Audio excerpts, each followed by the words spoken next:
हमारा जो cell organelle है वो हम देखेंगे न्यूक्लियस। तो न्यूक्लियस की डिस्कवरी रॉबर्ट ब्राउन ने की थी और इसे हम मास्टर सेल ऑर्गेनेल कहते हैं।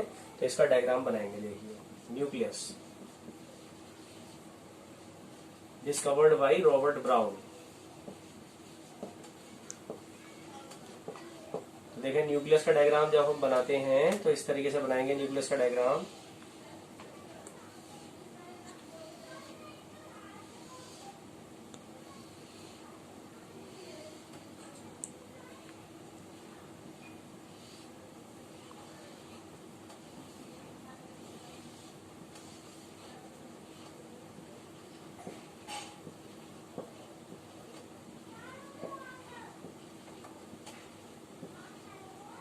तो देखें ये न्यूक्लियर मेम्ब्रेन है, ये न्यूक्लियस है, ये है ईआर विद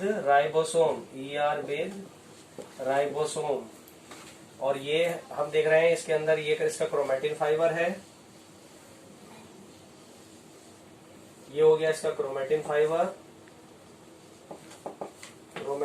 फाइबर। और इसका सेंटर, न्यूक्लियस का भी सेंटर है, उसे कहते हैं nucleolus. Centre of nucleus is called NUC, nucleolus. तो देखें यहां पर हम सबसे बड़ी बात समझें कि सेल का सेंटर है न्यूक्लियस और न्यूक्लियस का भी सेंटर है न्यूक्लियोलस। ठीक, तो अब हम देख रहे हैं यहाँ पर ये इसके जो है पोर हो गए। ये जैसे ER यहाँ है, ऐसी हर जगह पर ER होती है, चारों तरफ से न्यूक्लियस जो है ER से जुड़ा होता है। ये क्रोमैटिन फाइबर हो गया, इट इज क्रोमैटिन फाइबर। और ये सेंटर है न्यूक्लियस और इसके अंदर जो फ्लूइड होता है उसे हम न्यूक्लियोप्लाज्म कहते हैं। क्योंकि साइटोप्लाज्म जैसे मैंने अभी आप लोगों को बताया, इधर से होता हुआ इधर आया। When cytoplasm enter inside the nucleus then it is called nucleoplasm. तो इसके जो साइटोप्लाज्म होता है उसे हम कहते हैं न्यूक्लियोप्लाज्म। ये आ गया न्यूक्लियोप्लाज्म। तो ये हो गई हमारी न्यूक्लियस की स्ट्रक्चर। और न्यूक्लियस के जो फंक्शन है वो हम देखेंगे। क्रोमैटिन फाइबर होने की वजह से पहला फंक्शन हो गया न्यूक्लियस का हेरिडिटी। जो जितनी भी हेरिडिटी होती है यानी transfer of parental character into offspring is called heredity which is controlled by chromatin fibre. Second function it is known as master cell organelle. It means all the cell organelle, जितने भी cell organelle हैं cell के अंदर, वो सब nucleus के order पर काम करते हैं। Nucleus is the master cell organelle which control the function of it control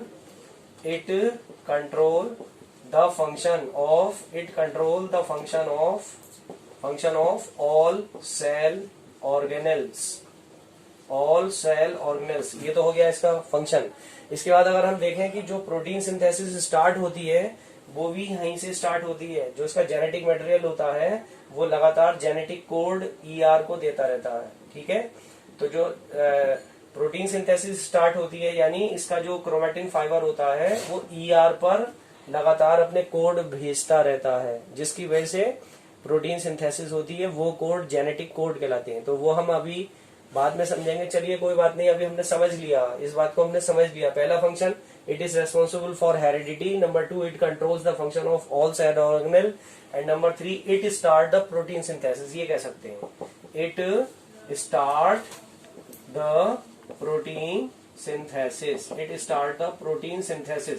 तो प्रोटीन सिंथेसिस स्टार्ट तो करेगा लेकिन प्रोटीन जो बनेगा वो ER पर बनेगा। तो इसीलिए ER को साइट फॉर प्रोटीन सिंथेसिस कहते हैं।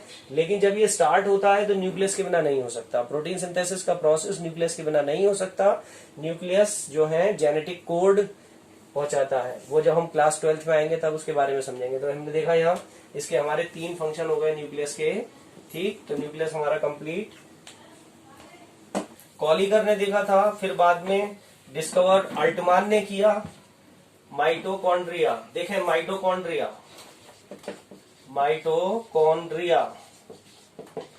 कॉलिकर ने इसको देखा था और डिस्कवर्ड बाय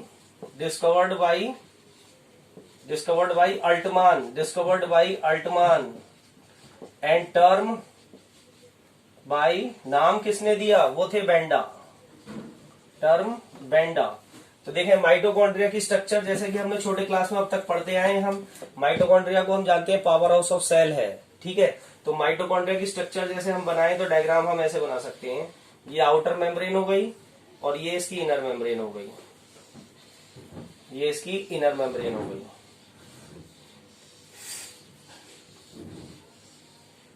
ये फिंगर लाइक प्रोजेक्शन जो होते हैं इन्हें हम कहते हैं क्रिस्टी, इसे कहते हैं क्रिस्टी। ये आउटर मेम्ब्रेन और ये इनर मेम्ब्रेन, ये हो गई इनर मेम्ब्रेन, ठीक। ये आ गई इनर, आउटर और इनर मेम्ब्रेन। इसमें क्या होते हैं, देखें ऑक्सीसोम होते हैं, ये कहलाते हैं ऑक्सीसोम, ये ऑक्सीसोम है, ये है ऑक्सीसोम। और इसके साथ साथ माइटोकॉन्ड्रिया का डायग्राम ये आ गया। इसमें अपना डीएनए होता है, अपना डीएनए होता है, और ये अंदर इसका जो फ्लूइड है उसे मैट्रिक्स कहते हैं, अंदर फ्लूइड जो है उसे हम मैट्रिक्स कहते हैं, मैट्रिक्स, ये कहलाएगा मैट्रिक्स। ये डीएनए हो गया। तो पावर हाउस ऑफ सेल, इसका मतलब ये है कि माइटोकॉन्ड्रिया जो है वो ग्लूकोज को ऑक्सीजन की प्रेजेंस में ब्रेक करती है और उससे एनर्जी बनती है, उस एनर्जी को हम एटीपी कहते हैं। तो एटीपी जो है वो ऑक्सीसोम के अंदर स्टोर होते रहते हैं। ये जो ऑक्सीसोम है, these are the unit of mitochondria, and energy which is produced by the breakdown of glucose in presence of oxygen, it is known as ATP. तो that's why mitochondria is known as power house of cell. Cell की जो जरूरत होती है, energy की demand, वो ATP के form में होती है और वो एटीपी माइटोकॉन्ड्रिया के अंदर बनती रहती है। तो अभी हमने देखा यहाँ माइटोकॉन्ड्रिया एक ऐसा सेल ऑर्गेनेल है जिसके अंदर अपना डीएनए है। ऐसे ही अभी इससे पहले हमने प्लास्टिड पढ़ा था, तो प्लास्टिड भी एक ऐसा सेल ऑर्गेनेल है जिसका अपना डीएनए है। So these are the two cell organelle which contain their own DNA except nucleus. जैसे सेल के अंदर डीएनए जो है वो न्यूक्लियस के अंदर होता है, लेकिन दो सेल ऑर्गेनेल ऐसे हैं जैसे माइटोकॉन्ड्रिया और प्लास्टिड जिनमें अपना डीएनए होता है। अब हम देखते हैं माइटोकॉन्ड्रिया, गोल्जी बॉडी हो गई, क्रोमोसोम। अब हम देखते हैं क्रोमोसोम, ठीक। क्रोमोसोम देखेंगे, न्यूक्लियस में क्रोमैटिन फाइबर होता है और ये जो क्रोमैटिन फाइबर है वो क्रोमोसोम की बनी हुई एक चेन होती है, ठीक। तो अगर हम देखें तो ये रहा न्यूक्लियस, देखें अगर हम कि ये रही सेल और इस सेल के अंदर ये रहा न्यूक्लियस और इस न्यूक्लियस के अंदर क्रोमैटिन फाइबर है, ठीक। तो ये जो क्रोमैटिन फाइबर है it is a chain of chromosome, इसे कहते हैं क्रोमैटिन फाइबर। और ये क्रोमैटिन फाइबर अगर हम इसके एक पोर्शन को निकालें तो हम देखेंगे ये स्ट्रक्चर ऐसे आती है इस तरीके से। इसमें एक क्रोमोसोम के अंदर दो आर्म होती हैं, इसे कहते हैं क्रोमैटिड फर्स्ट, क्रोमैटिड फर्स्ट, और इसे कहते हैं क्रोमैटिड सेकंड, और ये कहलाता है सेंट्रोमियर, ये कहलाता है सेंट्रोमियर। तो अगर हम देखें क्रोमोसोम, तो क्रोमोसोम की जो टर्म है वो वेल्डेयर ने term, it is chromosome term given by Waldeyer. Chromosome की जो टर्म है वो वेल्डेयर ने दी थी। तो क्रोमोसोम में दो आर्म होती हैं, chromatid first and chromatid second, और ये आर्म जो है जुड़ी होती हैं यहाँ पर सेंटर पॉइंट से, जिसे कहते हैं सेंट्रोमियर।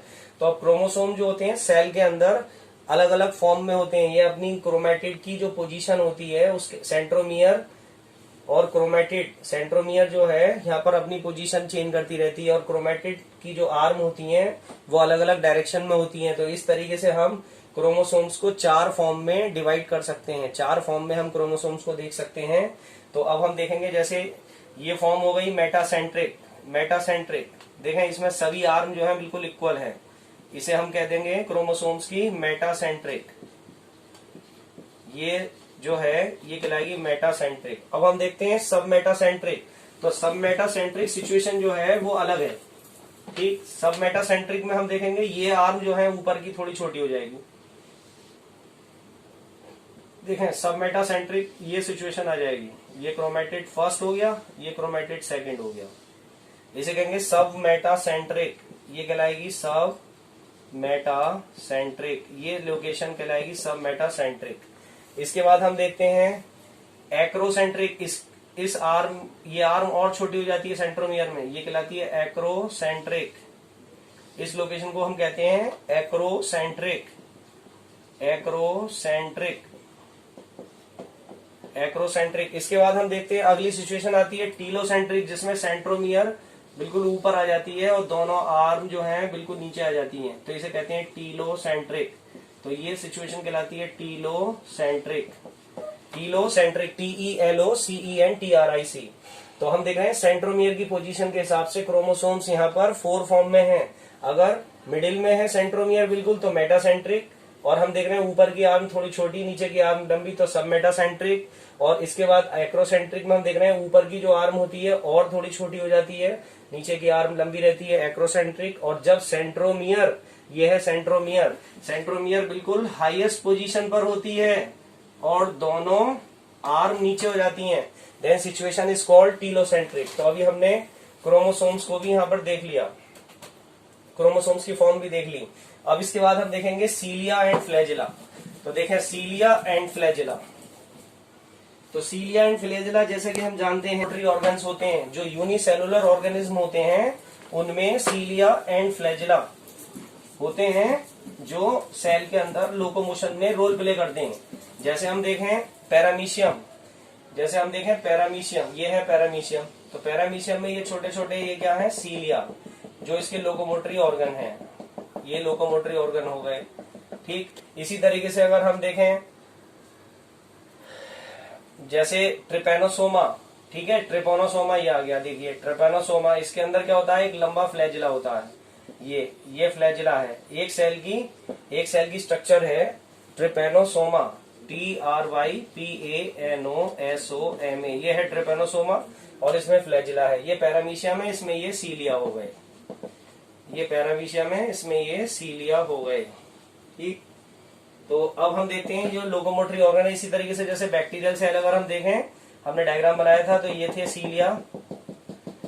सीलिया और ये था फ्लैजिला, ये है सीलिया एंड ये है फ्लैजिला। तो अभी हम एनसीईआरटी के हिसाब से एक सीलिया का TS फ्लैजिला का सेक्शन देखेंगे। तो अभी हमने समझा सीलिया एंड फ्लैजिला जो होते हैं वो लोकोमोशन में रोल प्ले करते हैं, ओके, लोकोमोशन में यूनिसेलुलर में। और सीलिया फ्लैजिला, तो सीलिया छोटा होता है और फ्लैजिला इनलार्ज होता है। ठीक।